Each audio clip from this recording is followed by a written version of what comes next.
Hey, what's up? Hope you're doing great and ready for something a little nerdy and oddly satisfying. Because PowerWash Simulator 2 just got a fresh patch, and I've been chewing on the details so I can walk you through what actually changed, why it matters, and what you might notice when you hop back in. The update, patch 1.1.3, is one of those tidy little releases that doesn't rewrite the whole game, but quietly fixes some of the grout in the corners so your cleaning runs smoother and less annoying.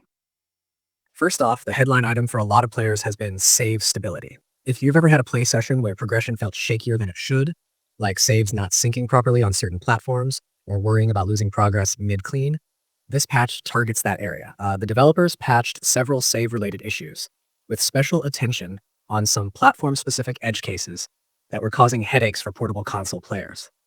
That means fewer moments where you finish a big job and hold your breath before quitting because you're not sure it actually saved.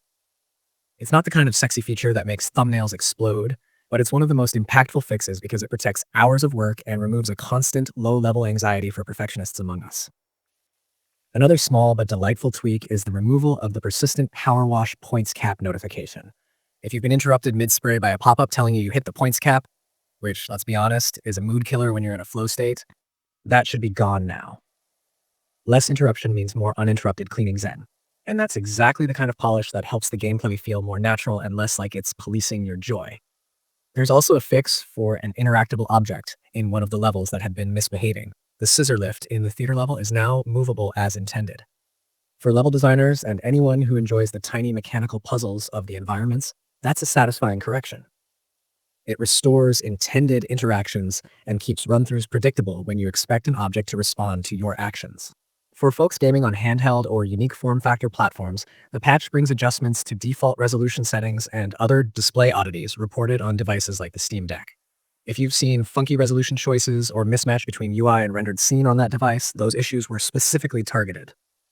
The net effect should be a more comfortable visual experience and fewer manual fiddles in the graphics menu just to make the game look right.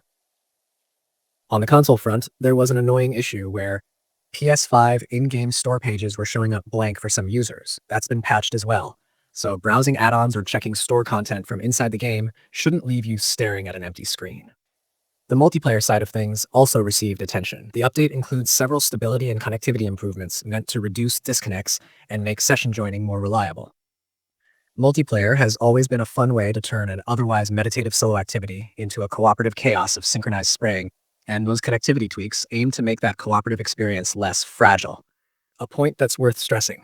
These are iterative improvements rather than sweeping overhauls.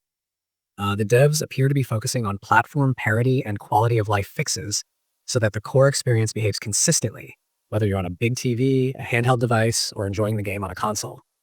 That kind of work rarely generates flashy patch notes, but it's the kind of work that makes returning to the game feel smoother and more dependable. From a player perspective, what you'll probably notice immediately are fewer interruptions and less fiddling with settings. If you had a specific problem, save instability on a particular platform, the pop-up that kept popping up, or weird in-game store behavior, this patch most likely addresses it. If you didn't have any of those issues before, you'll still enjoy the general uplift in stability and polish. There's a subtle player experience ripple effect to these fixes. When the scaffolding of progression and UI behavior is reliable, it becomes easier to plan longer play sessions, to grind cosmetic unlocks without fear, and to coordinate multiplayer runs without spending half the time troubleshooting connections. That's a big deal for communities that organize challenges, speedruns, or themed cleaning sessions. Now let me be candid about scope. This release isn't delivering new maps, new equipment, or a major content drop. Instead, it's focused on tightening bonds between existing systems so the game feels more cohesive.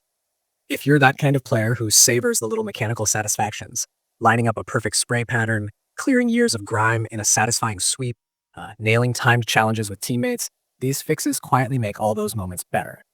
And while the patch notes read like a developer smoothing out tedium, there's a subtler benefit. Stability updates like this extend the game's lifespan by reducing friction. Players who might have been driven away by a persistent bug are more likely to return, and communities stay active when the baseline experience is reliable. So small changes have a compounding effect on the scene around the game. On the social side, it's worth noting that these updates often come paired with community acknowledgement. The team responded to reported issues and issued fixes that reflect player feedback. That dynamic, where the devs listen, patch, and validate community reports, breeds goodwill and encourages players to keep reporting issues or suggesting small improvements. In short, patch 1.1.3 is unglamorous but meaningful. It's the kind of update that, once in place, removes little friction points and makes the core gameplay loop feel that much cleaner.